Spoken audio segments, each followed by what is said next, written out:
So Telangana రాష్ట్రం నిర్మాణం ఏ విధంగా జరిగింది మనం చాలా సందర్భాల్లో మాట్లాడుకుంటాం. కార్మికులు తెలంగాణ రాష్ట్రం వచ్చిన తర్వాత కార్మికుల పరిస్థితి ఎలా ఉంది, మరీ ముఖ్యంగా భవన నిర్మాణ మరియు నిర్మాణ రంగ కార్మికుల పరిస్థితి ఎలా ఉంది.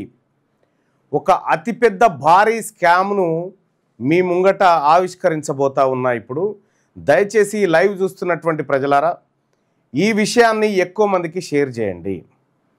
తెలంగాణ రాష్ట్రంలో బీసీ ఎస్సీ ఎస్టీ కార్మికుల కడుపు కొడుతున్నటువంటి అగ్రకుల దోపిడీదారుల కుట్రను ఇప్పుడు బట్టబయలు చేయబోతా ఉన్నా. చాలా క్లియర్గా అర్థం చేసుకోండి నేను చెప్పబోయేటువంటి ప్రతి పాయింట్. సో ఆ పాయింట్ ఏందో మీకు వివరిస్తా. ఒకటి,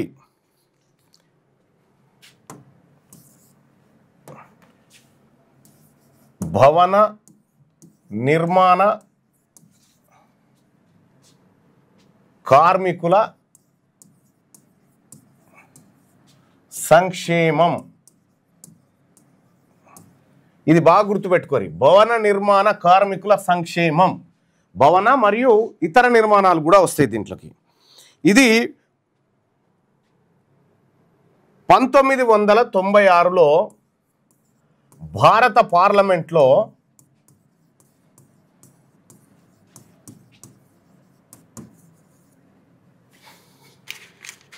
యాక్ట్ 27 ద్వారా 27 ఆఫ్ 1996 ద్వారా చేసిన చట్టం.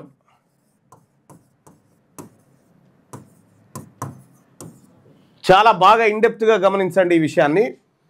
1996లో భారత పార్లమెంట్లో యాక్ట్ 27 ఆఫ్ 1996 ద్వారా చేసిన చట్టం ఇది. భవన నిర్మాణ కార్మికుల సంక్షేమానికి సంబంధించినటువంటిది ఈ చట్టం. ఇది అమలు జరిగిన తేదీ 1998 మార్చి 1 నుంచి అమలు చేశారు. అసలు ఈ చట్టం ఏం చెప్తా ఉంది, ఇక్కడి నుంచి తెలంగాణకు వస్తా. ఈ చట్టం ఏం చెప్తా ఉంది, ఈ చట్టంలోని క్లాజులు ఏం చెప్తా ఉన్నాయి, దీని ఉద్దేశం ఏంది? ఈ చట్టం ఉద్దేశం వచ్చేసి దేశంలోని నిర్మాణ రంగ కార్మికుల ఉద్యోగ ఆరోగ్య పరిరక్షణ కోసం కొన్ని పథకాలను అమలు చేయడానికి రూపొందించిన చట్టం ఇది. ఇది బాగా అర్థం చేసుకోవాలి ప్రజలారా. దేశంలోని నిర్మాణ రంగ కార్మికుల ఉద్యోగ ఆరోగ్య పరిరక్షణ కోసం కొన్ని పథకాలు అమలు చేసేందుకు రూపొందించినటువంటి చట్టం ఇది. ఇక్కడ ఇది ఉద్దేశం. దీనికి నిధులు ఎట్లా? దీనికి నిధులు ఎట్లా అంటే, ఇప్పుడు ఈ భారతదేశంలో సపోజ్ తెలంగాణ తీసుకోరి. తెలంగాణలో ఇంటి నిర్మాణం కోసం పర్మిషన్ పోతాం కదా. ఇంటి నిర్మాణం కోసం పర్మిషన్ పోయినప్పుడు 1% సెస్ తీసుకుంటారు, సెస్ వసూలు చేస్తారు. అంటే సపోజ్ ఒక ఇల్లు, ఓ పెద్ద కాంప్లెక్స్ నిర్మాణానికి 100 కోట్ల రూపాయలు నిర్మాణ ఖర్చు అయిందనుకో. 100 కోట్ల రూపాయలు నిర్మాణ ఖర్చు అయితే దాంట్లో 1% సెజ్. ఈ సెజ్ అంటే ఏంటంటే, ఐరిష్ భాషలో సెజ్ అంటే ట్యాక్స్ లేదా రేట్ అన్నట్టు. ఈ సెజ్ అంటే ఇప్పుడు మన ఇండియా భాషలోకి తీసుకుంటే ఇది స్పెషల్ పర్పస్ ట్యాక్స్ అంటారు దీన్ని. దీని ఉద్దేశం ఏంటంటే, ఇప్పుడు 100 కోట్ల రూపాయల ఇంటి నిర్మాణం జరుగుతూ ఉంది అని ఎవరైనా దరఖాస్తు పెట్టుకుంటే ఆ 100 కోట్లలో 1% సెస్ అంటే 1 కోటి రూపాయలు అదనంగా తీసుకుంటారు దీంట్లో. ఇది ఏంటంటే సెజ్ అన్నట్టు. ఈ సెజ్ ఈ కోటి రూపాయలు ఏం చేస్తుందంటే ప్రభుత్వం వసూలు చేసి కార్మిక సంక్షేమ బోర్డులో ఖాతాలో జమ చేస్తుంది. సో ఇక్కడ వరకు మీకు అర్థమైంది అనుకుంటా. కార్మిక సంక్షేమ బోర్డులో జమ చేస్తుంది అన్నట్టు. అయితే ఈ కార్మిక సంక్షేమ బోర్డుకు సంబంధించి భారత ప్రభుత్వ చట్టం 27/1996 ఏం చెప్తుందంటే, ఆ చట్టంలో ఆయా రాష్ట్రాలు సంక్షేమ బోర్డ్స్ ఏర్పాటు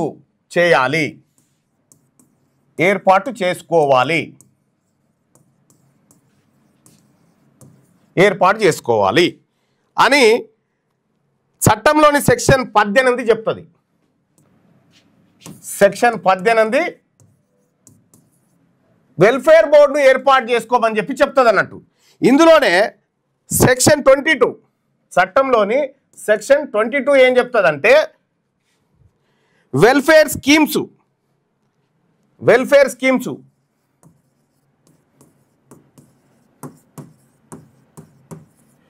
స్కీమ్లకు సంబంధించి చట్టంలో 22లో చెప్తారు. ఇక అలాగే చట్టంలోని సెక్షన్ 24 క్లాస్లో ఏం చెప్తారంటే, సెజ్ వసూలు.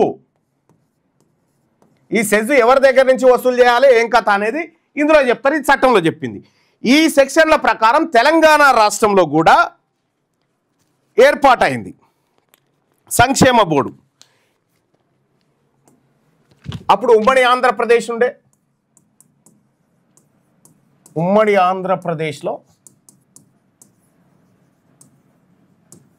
ఈ చట్టం ఆధారంగా 2007లో కార్మిక సంక్షేమ బోర్డు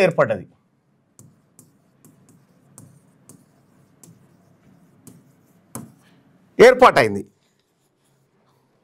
తమిళనాడు, కేరళలో 98లోనే 1998లో తమిళనాడు అండ్ కేరళ ఇక్కడ ఈ బోర్డులు ఏర్పాటు చేసింది. 2014లో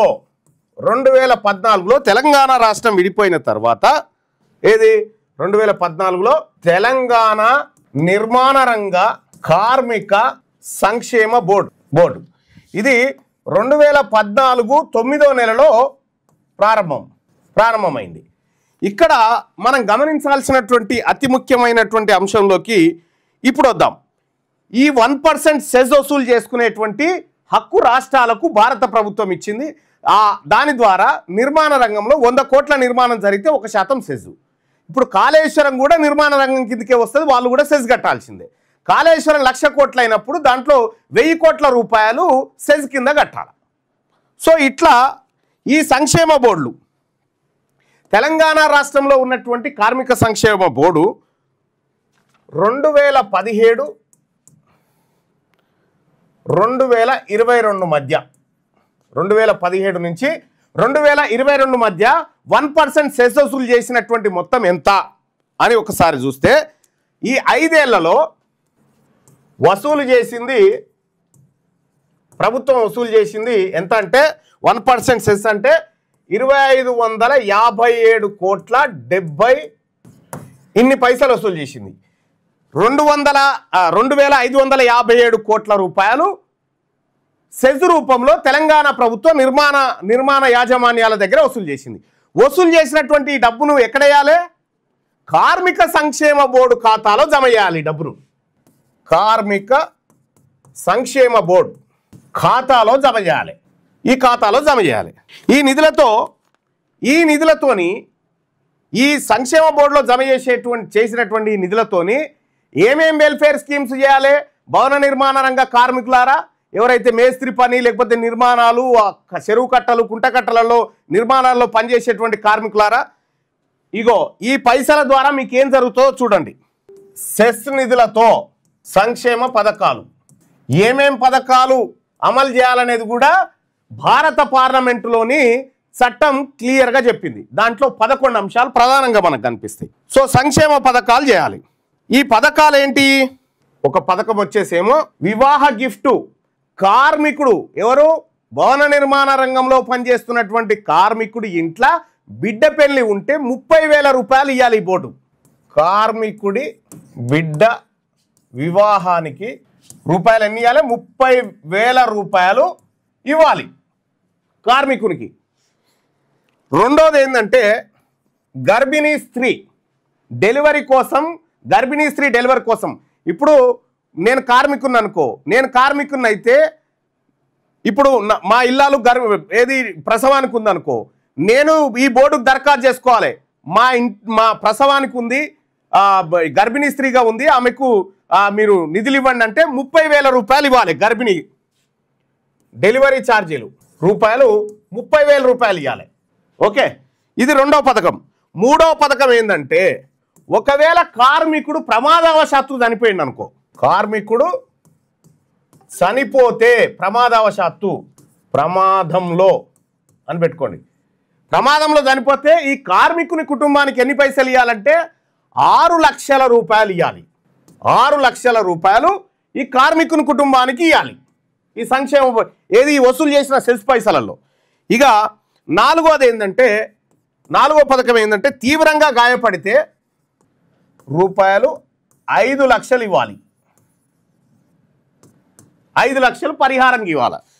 ఇక సహజ మరణం, కార్మికుడు ఇక చేతగాక చనిపోయింది అనుకో, సహజ మరణం పొందితే రూపాయలు 1,00,000 రూపాయలు కార్మికుడు కుటుంబానికి సంక్షేమ బోర్డు ఇవ్వాలి. ఓకే, ఇక ఆరో పథకం ఏంటంటే, ఒకవేళ కార్మికుడు భవన నిర్మాణ సమయంలో యాక్సిడెంట్ అయి కాళ్ళు చేతులు విరిగిపోయినాయి అనుకో, అతనికి ట్రైసైకిల్ కానీ లేకపోతే అవయవాల ఏర్పాటు, కృత్రిమ అవయవాల ఏర్పాటు కోసం అవయవాలు, వీటి కోసం ఆర్థిక సాయం చేయాలి ఈ బోర్డు.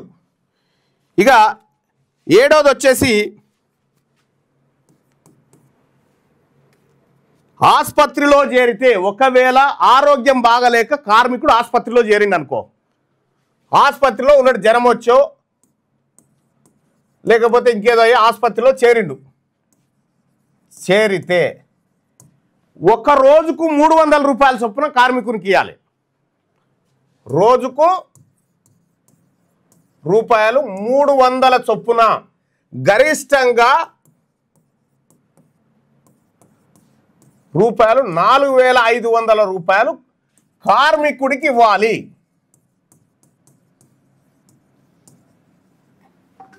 ఇది బాగా అబ్జర్వ్ చేయాలి. ఇక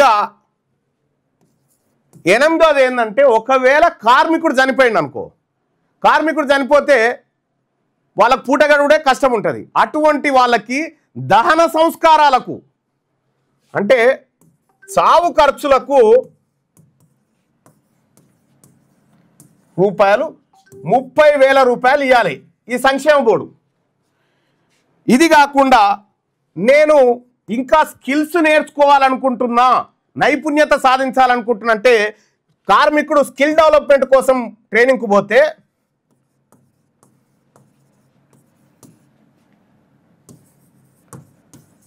ఆ కార్మికునికి ప్రతిరోజు 90 రోజుల పాటు 90 రోజులు రోజుకు 300 ఇవ్వాలి. రోజుకు 300 చొప్పున కార్మికునికి ఇవ్వాలి. ఇక 10వది ఏంటంటే, బీమా చేయని కార్మికులు ఉంటారు కదా, బీమా చేయని కార్మికులకు కూడా నిధులు ఇవ్వాలి.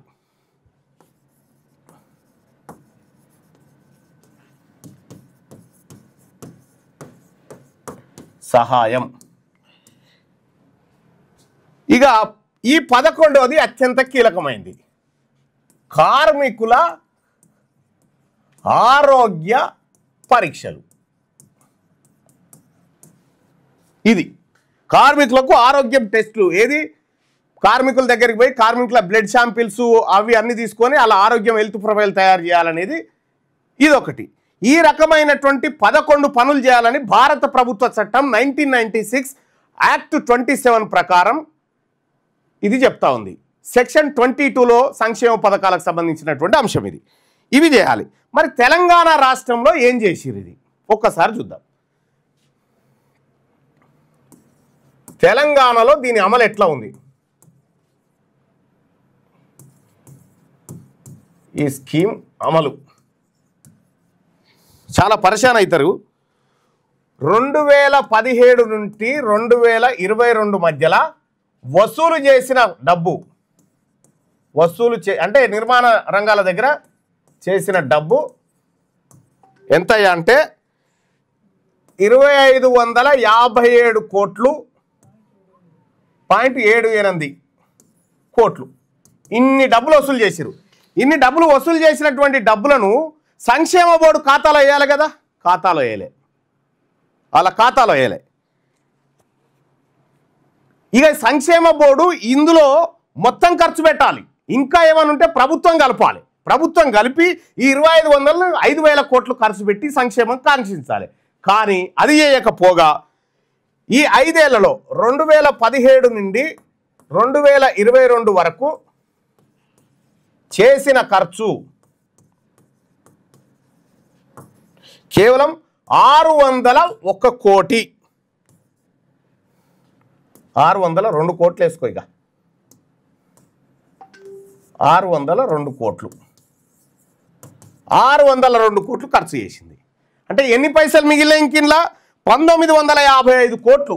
1955 కోట్ల రూపాయలు కార్మికుల సొమ్ము, కార్మికుల చెమట, కార్మికుల రక్తాన్ని ప్రభుత్వం దొంగతనంగా ఎత్తుకపోయింది. అటు సంక్షేమ బోర్డులో జమ చేయకుండా. ఈ డబ్బు ఎక్కడుంది ఇప్పుడు? అధికారులు మీ సమస్యలు పట్టించుకోవట్లేదా? నెలల తరబడి మిమ్మల్ని ఇబ్బంది పెడుతున్నారా? మీ సమస్యకు ఎవరు స్పందించట్లేదా? సమస్య ఏదైనా ఎక్కడి నుంచైనా వెంటనే క్యూన్యూస్ కాల్ చేయండి. మీ తరఫున మేం బాధ్యత తీసుకుంటాం. కాల్ చేయాల్సిన ఫోన్ నెంబర్ 8499019921. పబ్లిక్ వాయిస్, సామాన్యుడి ప్రశ్నాస్త్రం. ప్రతి గురువారం ఉదయం 10 గంటలకు మీ క్యూన్యూస్ హెచ్డీలో నవంబర్ 6 నుంచి ప్రారంభం.